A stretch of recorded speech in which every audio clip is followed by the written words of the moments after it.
we don't have time to come around to your question, I try to touch on every theme that comes up in the questions, but I will try to get through as many as possible. So type them in the chat box and we will go through them when we have the Q&A section. Right, so I am going to introduce Andrew Whitley. He is the chair of our board of trustees here at Palestine Project. He's also founder and executive director of Geopolitical Advisory Services, and he has worked with the UN, with the elders, with the Human Rights Watch Middle East and North Africa division. So we're very lucky to have him as our chair. And we also have our trustee and former chair, Sir Vincent Fean. He's a retired member of the British Diplomatic Service. He was the Consul General in Jerusalem from 2010 to 2014, and also previous to that, Ambassador of Libya and High Commissioner to Malta. So I am going to hand over to you first, Andrew. Thank you very much, Dee. It's been a difficult year. It's been a year when we had hopes that were disappointed. We've had hopes, at least on recognition, that have been realized. The war in Gaza continued at a dreadful scale for 2 full years up until October this year, and it's still not stopped. It continues in a way that I think makes people think that, at least if you're a victim on the ground, that nothing has changed. Almost all the population of Gaza is squeezed into half of the territory, living in rubble, with no reconstruction or rehabilitation going on. So, what is it that we can be positive about over the past year? Well, I think we should look back on the global coalition for the two-state solution led by France and Saudi Arabia as having been a positive move. After all, it brought together over 130 countries to commit themselves to working to realize the two-state solution, meaning Palestinian self-determination, Palestinian independence. But the gap between the theory of what they hope will happen and the reality of prospects on the ground is growing ever wider. I think it's very difficult to imagine that there is a realization of those collective commitments that were made in Cairo and in New York to be able to work towards a two-state solution. Because, to be honest, beyond the rhetoric, very little meaningful pressure has come on Israel, whether to change course over Gaza or whether in its refusal to permit a Palestinian state of any kind. The US under President Trump has, from time to time, exercised some restraint on Israel and expressed some displeasure. But it's very hard to look for evidence that it's done anything meaningful to tell it to stop doing what it was doing, despite these occasional expressions of concern that come from Washington. The US is working, it says, to move on to the second phase of the Trump plan, which was blessed by the United Nations in a Security Council resolution that I, as a former UN official, think was an abomination. It was completely lacking in respect for international law, respect for Palestinian rights, and succeeded only in marginalizing the United Nations in its role, its real role that it has to play in the region. So, what can I say about the West Bank situation? Annexation de facto is continuing, speeding up faster than before. More new settlements are being announced and being built. And it looks like, under this rather extreme Israeli government, which will continue in office for at least a few more months until elections, that they are seizing the moment to be able to make a two-state solution in practice impossible. And the end game here, I think that the end game is to go back to Trump's 2020 plan, what he called the Peace to Prosperity plan, which in effect means that the Palestinians will be given a limited degree of self-rule over parts, non-contiguous parts of the West Bank, Gaza with a big question mark over it, whether it can be reunited again, and that will be called the Palestinian state. Over to you, Vincent. Vincent, you're on mute.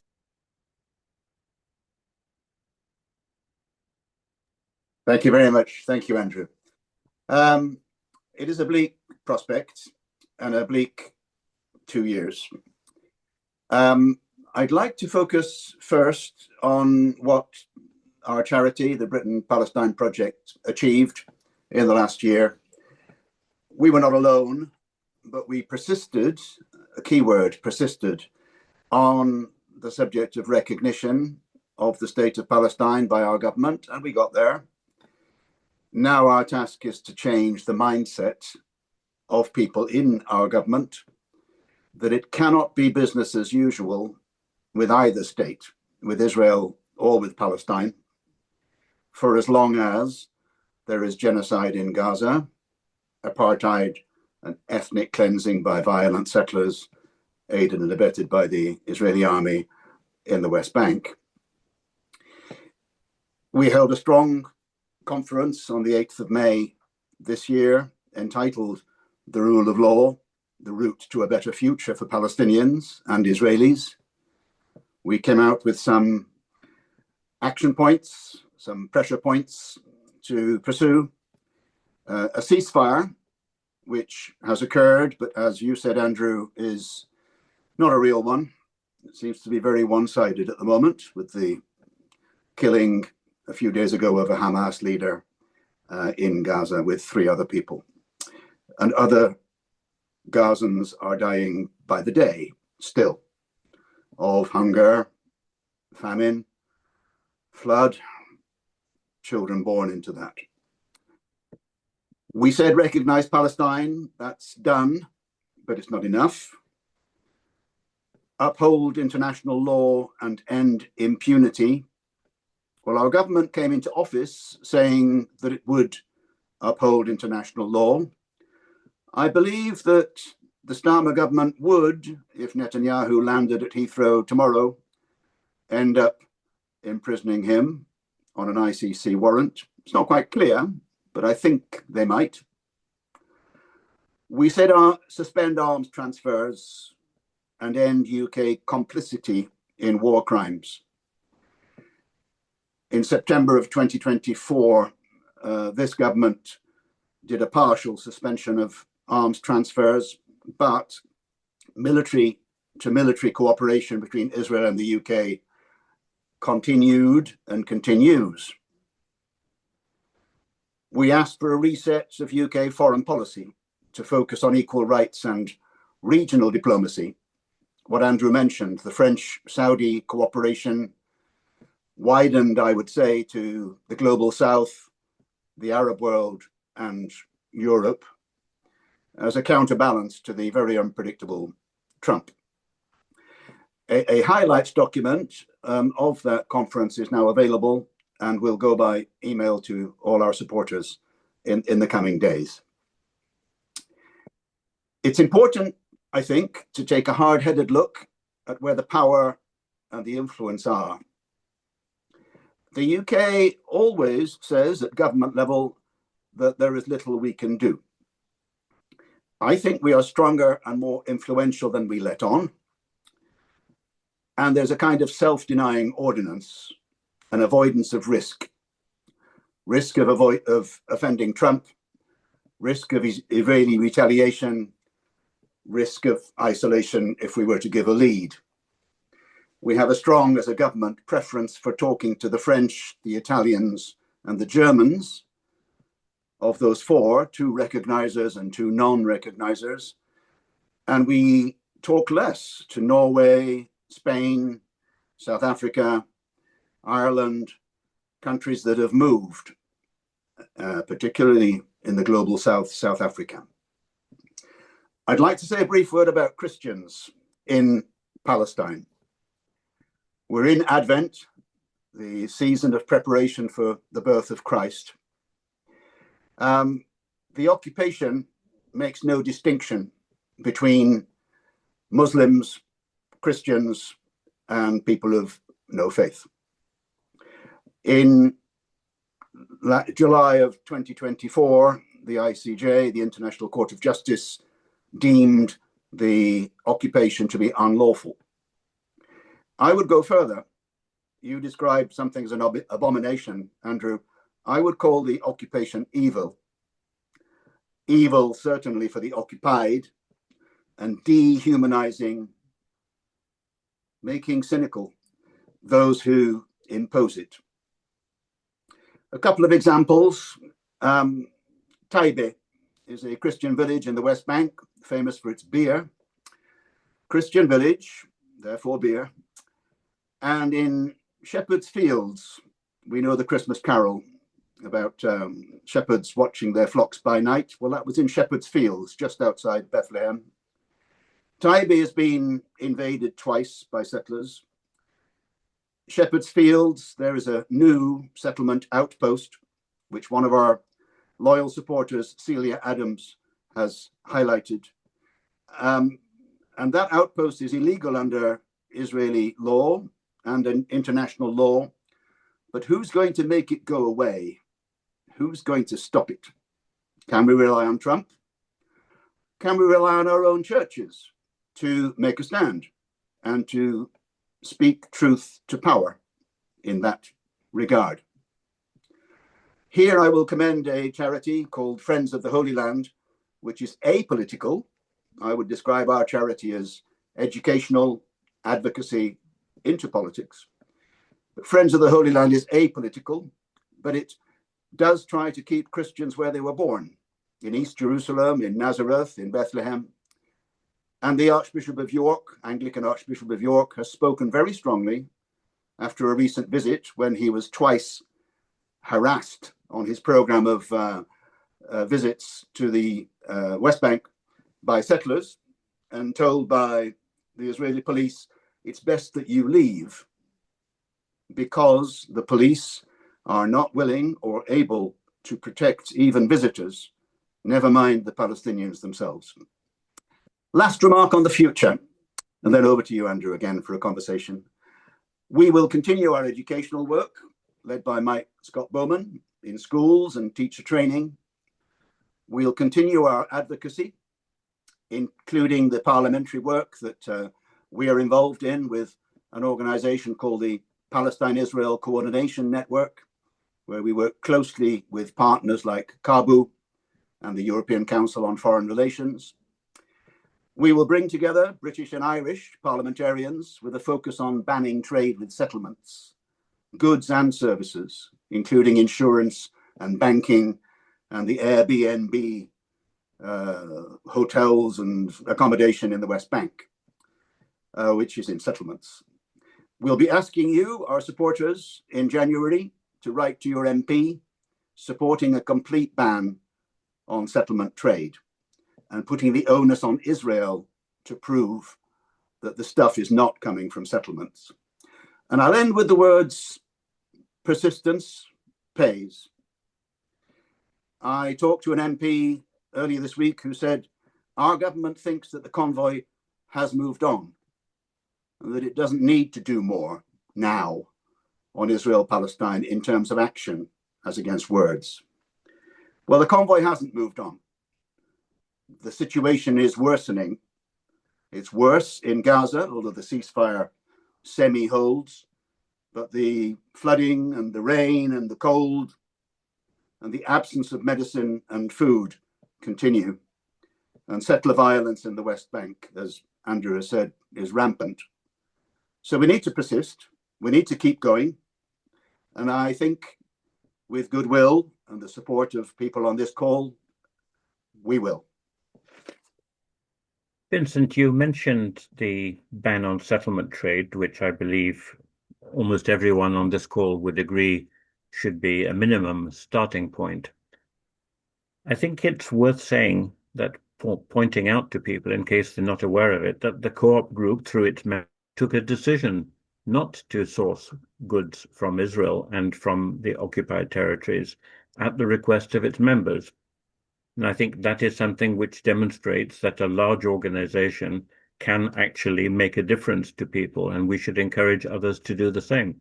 I agree. I joined the Co-op as a result of that decision, which was based on international law, and the Co-op has stopped imports of goods, not only from Israel, but from other countries around the world which are in breach of international law. And one of our main aims as a charity is to try to hold our government to account on the issue of international law. The advisory opinion I mentioned, which says that the occupation of 1967 is illegal, unlawful, our government has yet to offer a position on that, which is bizarre. That was in July 2024. I think it's important in the dire situation that we're in that individuals should look to what they do, look at what they do by way of purchases, by way of cultural activities, and see how it's possible to put pressure on our own government, but also, frankly, on the government of Israel to desist from a path which I firmly believe is against the best interests, certainly of Palestinians, but also of the people of Israel. Vincent, let's talk a little bit further about what should have accompanied recognition.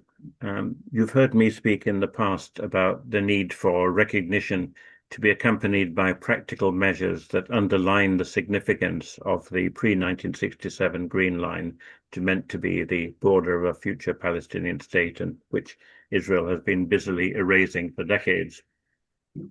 And we'd spoken about that in the context of our government's commitment to a two-state solution, which it keeps repeating. If you're going to have a two-state solution, you're talking about the need to ensure that that territory is upheld, the distinction between the territory of what is legitimately Israel and what is not needs to be maintained. That means taking certain further steps. Do you think we missed a trick by the fact that we announced recognition but didn't do anything else to actually implement the significance of that in terms of international law and actions that we as Britain would take to ensure that it has legal and practical significance? I don't think it's too late. I note that the countries that recognized last year, Norway, Spain, Ireland, some of them have acted. Some of them have acted against settlement products, Spain in particular. Norway, its sovereign wealth fund, has withdrawn from certain contracts with Israeli companies that are active in the OPT in Palestine. And the Irish government is poised slowly to introduce a ban on settlement trade in goods and is being pressed to add services to that. So it's not too late, but we do need to ensure that our government doesn't just pay lip service to recognition, that the principles of international law should apply. For instance, the ICJ has given its opinion not just on the illegality of the occupation, but also on the fact that Israel is stopping the UN, particularly the UN Relief Works Agency, with which you're very familiar, to operate in Palestine.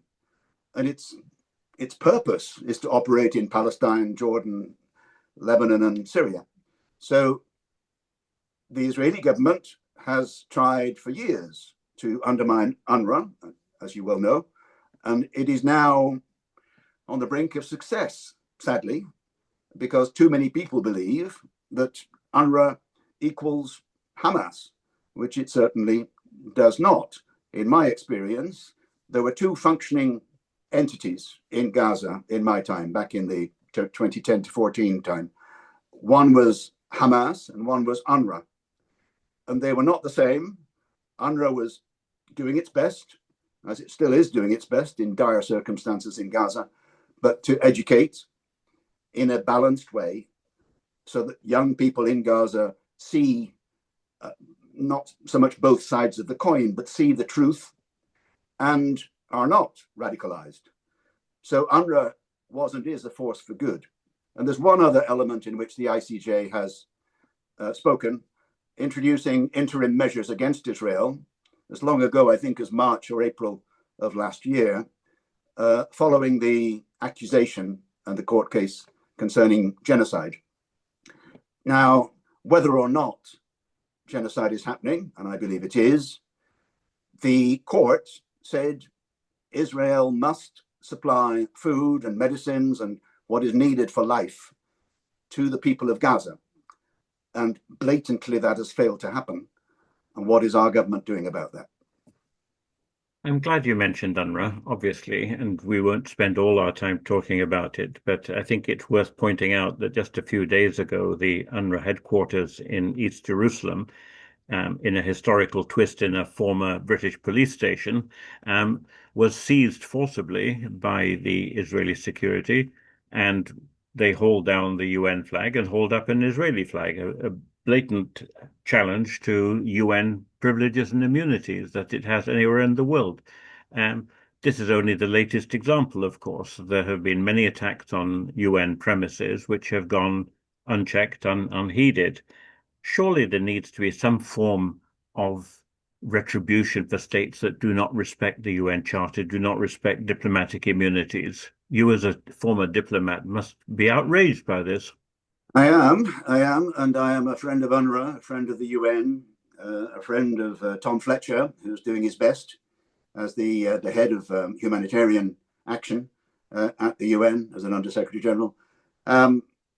It should not be allowed to happen that a UN agency voted for by the General Assembly by massive numbers, including, I think, the UK regularly, for its mandate to be extended, should be thwarted in this way from operating to fulfill the mandate that it's been given by the UN. The way in which Israel operates beyond the law, above the law, needs to change. Now, that is not something that the UK can do on its own, but it is something that the UK can work with others to achieve. I'm conscious, as an ex-diplomat, of the instinctive wish of our Foreign Office to stay in touch with and in tandem with the United States. I see that, but in circumstances where the decision-making of the United States is irrational on occasion, then we need to operate with those who think the way we do. And that's the French, but also the Irish, the Spanish, the people that I spoke of earlier. Just one thing while we're on this theme of access, Andrew, I saw in the chat that one of our supporters has asked the question, why don't we as a charity support the suspension of trade between the UK and Israel? If I thought that that was achievable, the actual suspension of trade, stopping trade, if I thought that that was achievable, I would advocate it. I do believe it's possible to advocate for the suspension of our trade agreement. We have a bilateral trade and cooperation agreement, which is a rollover from the EU deal that we inherited. So can we achieve the suspension of the trade and cooperation agreement, which would mean that goods from and to Israel were subject to World Trade Organization tariffs instead of zero tariffs? Can it be achieved? Well, it can be asked, because as long as the occupation lasts, Israel is in breach of international law. How do we cope with that? How do we address that? Ideally with partners, but maybe we should give a lead. Vincent, in the remaining time we have in our conversation before we turn over to our audience, let's turn our attention back to Gaza and the implications of the Trump plan enshrined in UN Resolution 2803, which had overwhelming support for it, which is intended to leave Gaza under what many are calling a neo-colonial administration that is not accountable to anyone at all, and separated from the rest of the West Bank and East Jerusalem, the other parts of the occupied territories. There is very little that is being done or talked about to try to ensure that reunification of Gaza back with the West Bank happens. How do we make this happen? How do we change the direction of travel whereby Gaza is run as a separate entity without any obligations to anyone else, and certainly not to Palestinians who have been excluded from the picture? It calls for political courage on the part of our leaders. You will remember the methodology by which the UK government recognised the state of Palestine. It was a rather crab-like move, sideways to go forward. That's putting it politely. It requires partnership because while I'm saying that the UK has more influence than it claims, that it lays claim to, any impact is strengthened by impact in numbers. So what we see across Europe, in the European Union, is hesitation, and this thought that the convoy has moved on and that they can devote themselves to economic matters, Ukraine, etc., all of them important, of course, but that this one, I call it a moral issue. It deserves full attention, and it will only, I think, happen if there is a move to end Israeli impunity. It will happen in partnership. I believe that what you mentioned earlier, the Saudi-French cooperation, the European-Arab cooperation, plus the global South, can make a difference. There is hesitation. There is self-interest. We need to try to find common ground and do what's doable, beginning, I would say, with that banning of settlement trade, which may sound small, but the impact on insurance, on banking, on Airbnb can be real on the Israeli economy. And then that examination of how we actually individually act, how we purchase, what we do, what we attend, what we choose to spend our money on. That's an area where nobody actually can ban individual decision making, and that's important too. The biggest concern I have at the moment is that the present state of limbo that we're in Gaza, with phase one having been completed or almost completed of the Trump plan, but no concrete moves on to phase two, that remains semi-permanently, and that therefore the territory of Gaza becomes divided into a lawless no man's land of rubble and another territory which is controlled by Israel, possibly with some foreign forces located there, possibly with some token resettlement or rebuilding going on there, but that the vast majority of Gazans are left out of the picture on the other side of the border. I fear that too. I fear that too. It mustn't be allowed to happen. At the moment, there is a standoff on the creation of this international stabilization force because there are many becauses, but one of them is that the force is meant, I think, to keep the peace, but there is no peace. So is the force being required to make peace? And if so, could it be a surrogate for the Israeli army in tackling Hamas and forcing Hamas to relinquish arms? Well, no Arab or European state will engage in that endeavor. So the terms of reference, which do talk about decommissioning of Hamas arms, need to be looked at in order to ensure that there is a force. I believe that internationalizing this conflict is actually in the long-term interests of the Palestinians.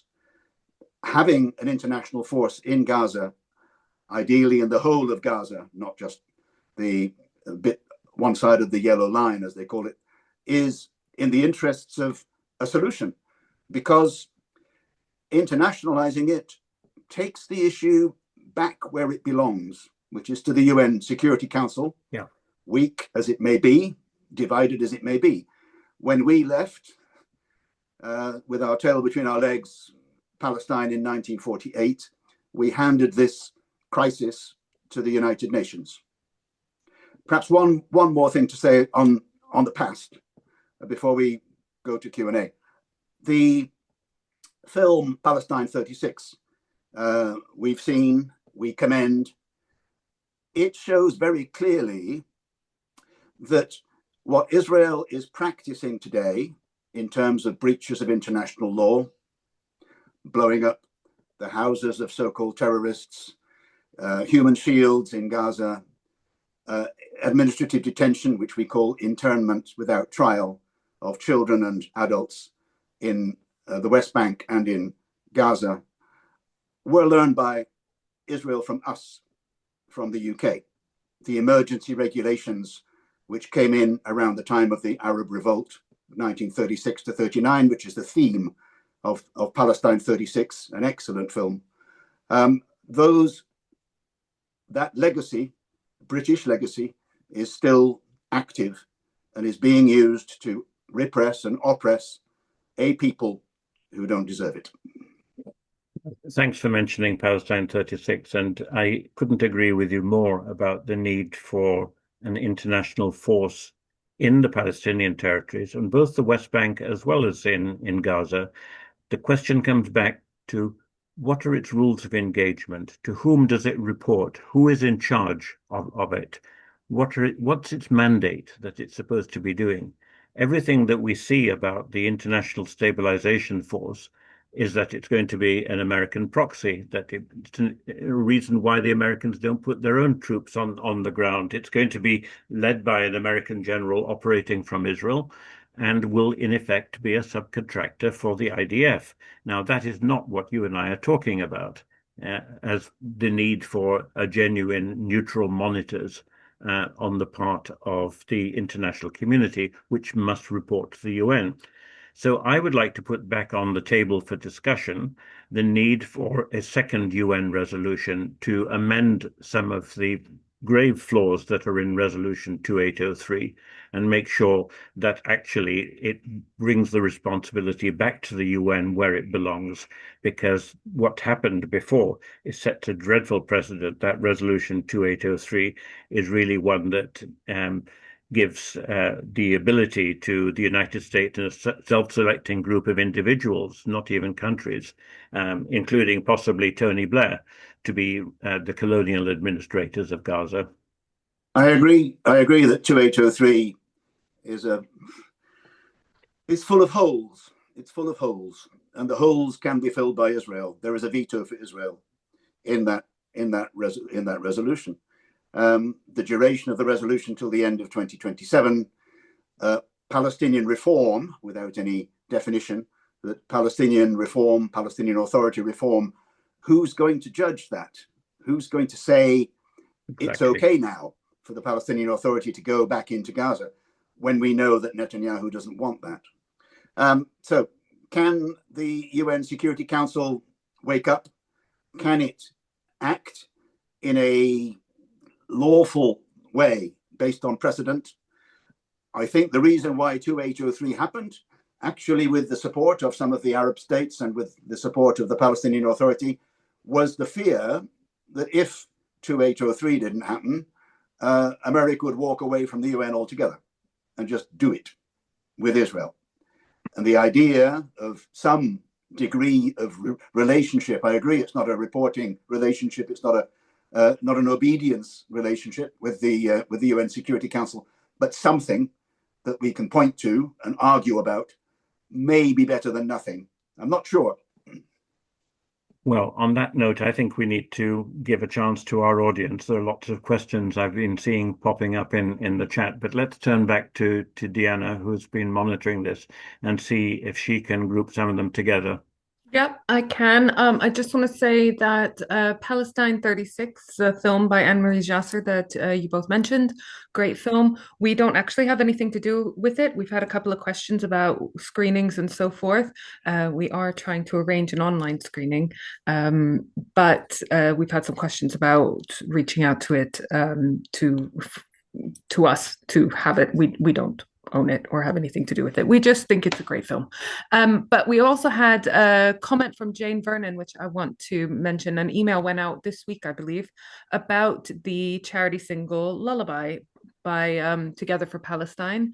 You can go online, just do a little Google search or follow the links in the email that we sent. We're trying to get this song to be the Christmas #1, which would be amazing.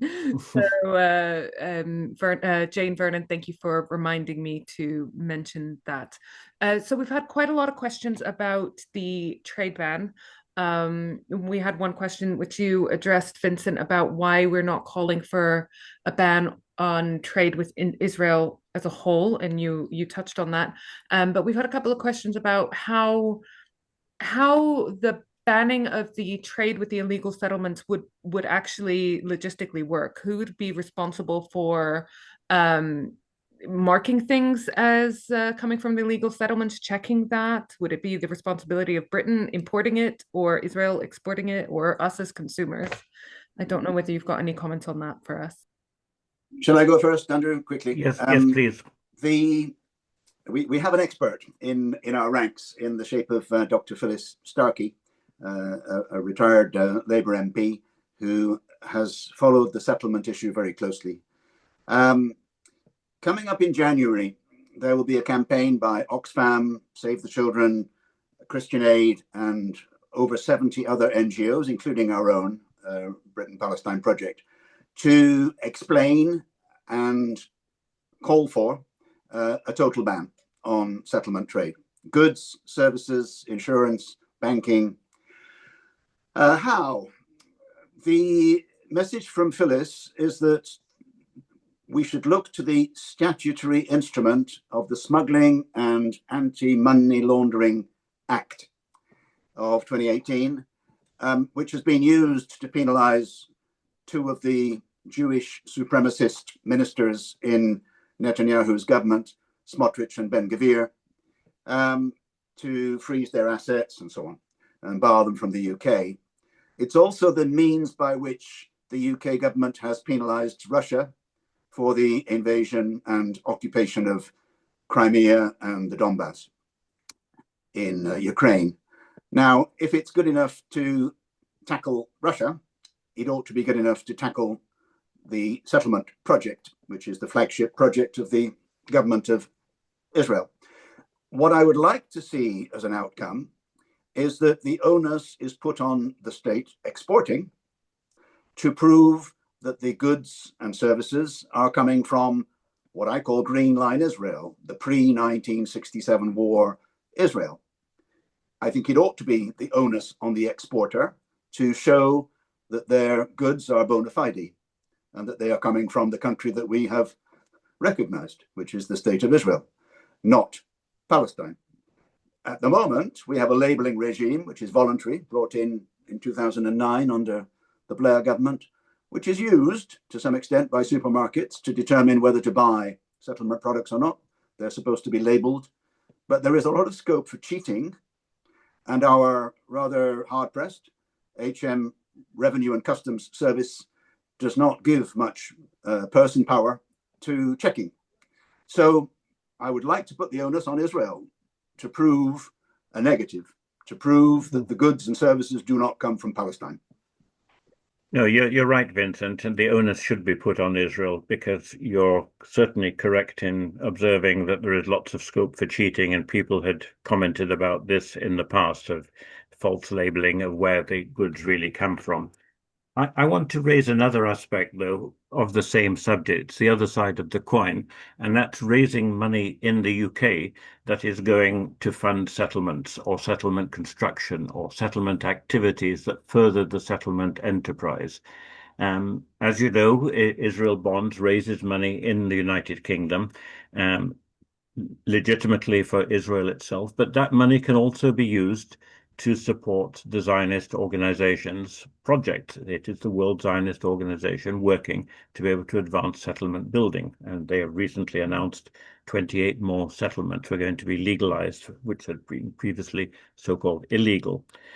But there is also money that is being raised from private individuals, which is going to charities which are working in the settlements. And I would like to see much tougher action on the part of the UK in order to be able to deter such actions which are patently illegal. Can I add one more thing and then back to Dee? I used to live in Jerusalem and visit Ramallah every day, visit Gaza every month.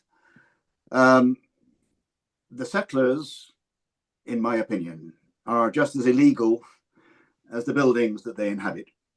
There is a habit on the part of our government of saying settlement expansion is bad.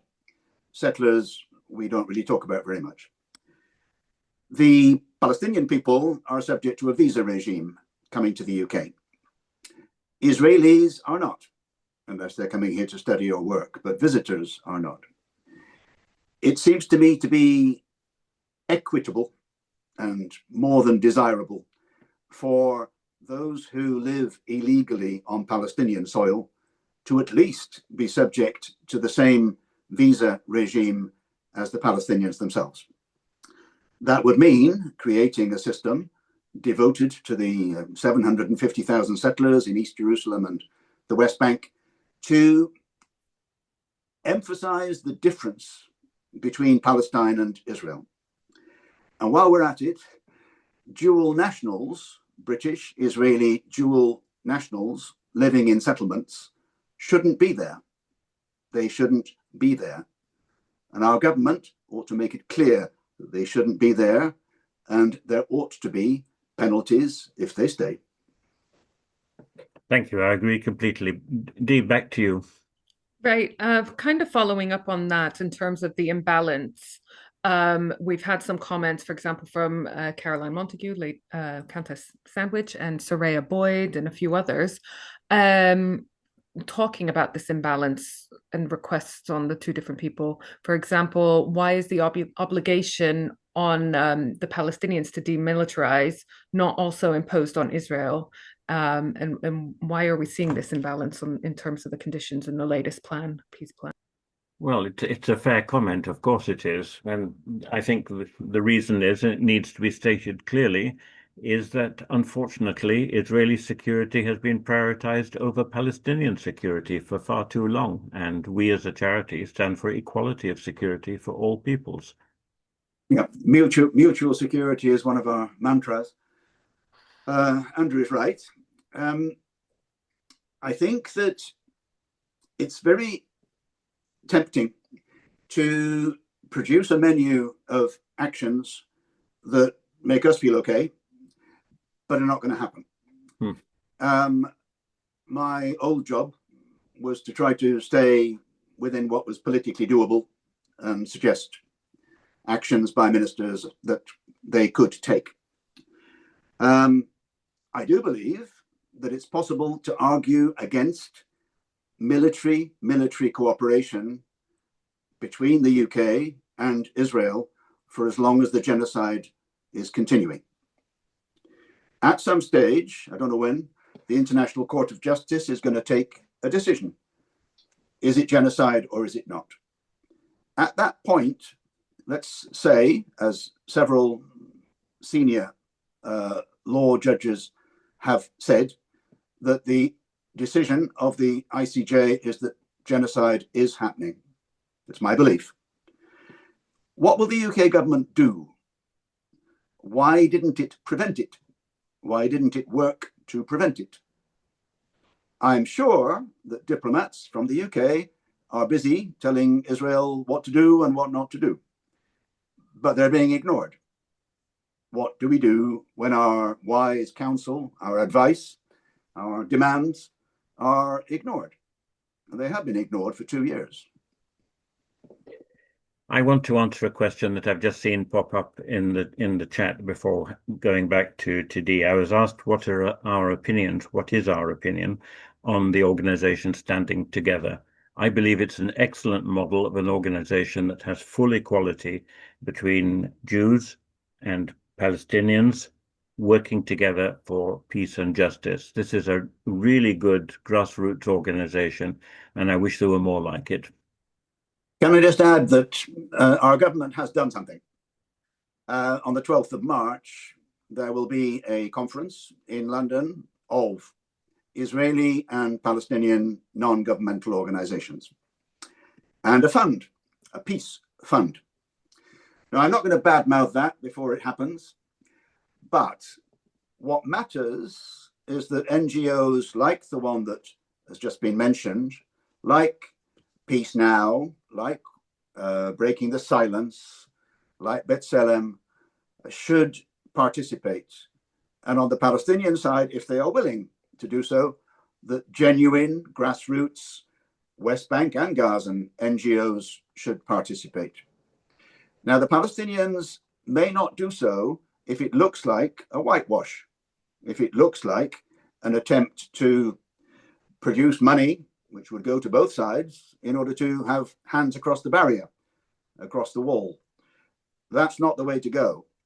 The way to go is to safeguard the Israeli anti-occupation NGOs, which are currently under threat of draconian taxes on any foreign donation, which would starve them of funds, deliberately starve them of funds, so that they fade and cannot make the representations that they do now in Israel. And the NGOs that matter in Palestine, like Al-Haq, are also under severe pressure, suffering from Israeli pressure on their banking system, which means that they find it very hard to operate. They are surviving and they are exemplary. But if that 12 March 2026 conference is to have meaning, it needs to involve them and not surrogates for Israel.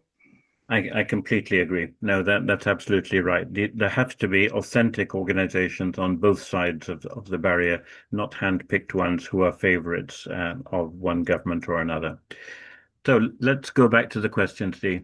Yeah, I just wanted to say that a lot of the topics that we have raised today and a lot of the things that people are asking questions about, we have a lot of stuff on our website about settlement trade, about the responses from the church groups and so forth. So please do have a look at our website. We post relevant articles and updates and responses, and quite often with commentary from someone within our organization as well. So do have a look. If I haven't asked your question, then possibly we've got something on the website relating to it. I'm going to ask one more question before I introduce Brian Brivati, our executive director. This one's from Bishop Michael Doe. Very timely question, so I think it's important. After the Manchester synagogue attack and the recent Bondi Beach horrendous attack, how do we get across the message, one, that such violence is abhorrent and utterly wrong, but also two, that you cannot separate this from the underlying histories, including the violence against Palestinians? I was thinking about Bondi Beach as we started this webinar. I've seen a lot of comment, and the one that I support strongly is that you can have hold two thoughts at the same time. One is what happened on Bondi Beach and what happened in Manchester is an abomination, horrendous, murder, unjustifiable under any circumstances, innocents murdered. And today, we know that there are children, babies dying in Gaza. Both are awful. Both need to be prevented. The one does not justify the other. And I think it's important to distance the cause of Palestinian self-determination and equal rights, which is our stock in trade as a charity, equal rights between Israelis and Palestinians, the right of Israelis to live in freedom, the right of Palestinians to live in freedom with mutual security, from these horrendous acts of violence. Well said, Vincent. No, I completely agree with that. And I think we need to recognize that there is no monopoly of virtue or evil here. So much of what goes on is done in the shadows. I'm conscious of the fact that there are 3,700 people, Palestinians, 300 of them children, in administrative detention at the moment. That means detention without trial, a British practice that was introduced, as we saw in Palestine 36. And so this is something which the fact that they have no access to lawyers, to the ICRC, that they often don't get good medical treatment or any medical treatment, that there's torture reported, deaths in detention frequent, and these people are simply disappeared. There's nothing more horrendous than they are disappeared from life at the whims of their custodians. Dee. Yeah, thank you so much, both of you, for talking to us today. That was really informative and very useful. And we are now joined by Dr. Brian Brivati. He is a British historian, commentator, and specialist in human rights and conflict studies. He was the former professor of contemporary history at Kingston University and the director of the John Smith Memorial Trust. And since the beginning of this year, January 2025, he has been our executive director. So, Brian, you're going to be letting us know some of the upcoming plans, events, activities, thoughts for 2026. Over to you. Thanks very much, Dee. I think it's very important listening to that extraordinary conversation to be reassured that there are things that we can all do as individual citizens to stop the convoy leaving, as Andrew put it. We have to stop the convoy leaving. We have to keep the pressure on the government. And just very quickly, an example, Alal Hafleen will join us from the West Bank in the middle of January because you, the supporters of the Britain-Palestine Project, over 1 week raised £10,000 from Giving Tuesday to bring him here on a advocacy visit to pick up the torch from his brother-in-law who was murdered by a settler. The torch of advocacy, the torch of telling the story directly from a person who is living every day with the settler violence that both Vincent and Andrew talked about. And you, our supporters, made that happen with your donations, large and small. So our work continues to put as much pressure as we can on what, again, Andrew and Vincent touched on, which is what we can hope to actually see happen. And at the moment, that does look like settler trade and the banning of settler trade and services. And I put in a chat a link to the piece of relevant legislation. It was passed in 2018. There is no need for new legislation. There are needs for an extension of the terms of that legislation. And we'll be launching that letter writing campaign in January and encourage your MPs to continue to ask questions. It's very sad that what has happened since recognition in Parliament is a sense of things quieting down, the number of questions being tabled on this issue reducing, fewer people turning up to the debates that are held. We need to keep the pressure on the MPs, and many of them are electorally vulnerable on this issue. So putting pressure, keeping their mailboxes full is an incredibly important thing that we can all be doing together, and will help all our friends and supporters to keep on doing that. The advocacy side of what we do cannot fail to be the most important at a time in which genocide continues to be committed in Gaza by the restriction of the population of Gaza in 50% of the area, which is incapable of sustaining the production of their own food, and which food is being restricted entry to. But we're not only a charity which is about advocacy, we're also about historical responsibility. And there are direct links between the two. We call on our government to act in a leadership role on this issue because of its historical responsibility for this issue. And Palestine 36 is a very good example of the film. And I put in the chat a link to an article which we produced looking at the history of that film. I'd also draw your attention to Britain Owes Palestine, a legal campaign that we're going to do some work on over the spring to make a bit more accessible some of the cases that are being taken against the UK for its imperial responsibility. We will also be launching a new essay competition sponsored by our founders, the Spooners, to highlight and reward new historical research on the relationship between Britain and Palestine. We believe that there's a neglect of this work, and we want to draw as much attention to it as we can. We're partnering with all the major academic centers in this area to then publish and promote new research, not just on the mandate period, but in the period since the mandate and before, going back to the 1840s. We will also be rolling out our education package for Key Stage Free.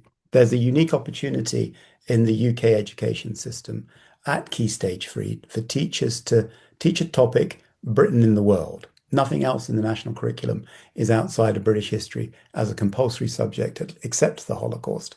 But at Key Stage Free, in this package, a teacher can choose to teach Israel, Palestine as history, not as a contested subject that they have to have parallel histories and alternative narratives, but a straightforward mainstream historical topic on the history of Palestine and Britain's involvement in Palestine.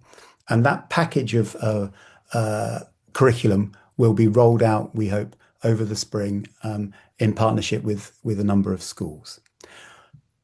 We have our large flagship annual conference coming in early June. It's designed to try and put some flesh on this question of what recognition could and should mean, as well as looking at some of the historical background. It will be at King's College, London, and we'll release the details of it as soon as we've got things firmed up. And you'll continue to see Deanna's wonderful webinar program coming out monthly, and also our parallel podcast program on international law in crisis, all of which you can find on our website. So we are going to continue to work as hard as we possibly can to hold our government to account to its own commitment to international law. But we really need all your help and all your support to keep this work going. Thanks very much. Thank you. We just have a final, it's a question, but I'm gonna answer it. Sorry. How do you all cope with the anger and frustration that these issues bring? This is from Gabrielle Hodgson. And I think it is by staying active on the issue. So please do sign up to our mailing list if you haven't already, and you will be informed of all of these upcoming events and all of our calls to action when we need our supporters to jump in and do a thing. Whether that's writing to your MP, whether that's promoting something that we're trying to raise awareness on. I've also posted in the chat box links to support our work financially. If you can, every little bit helps. We keep our running costs very, very low. Vincent wants to jump in.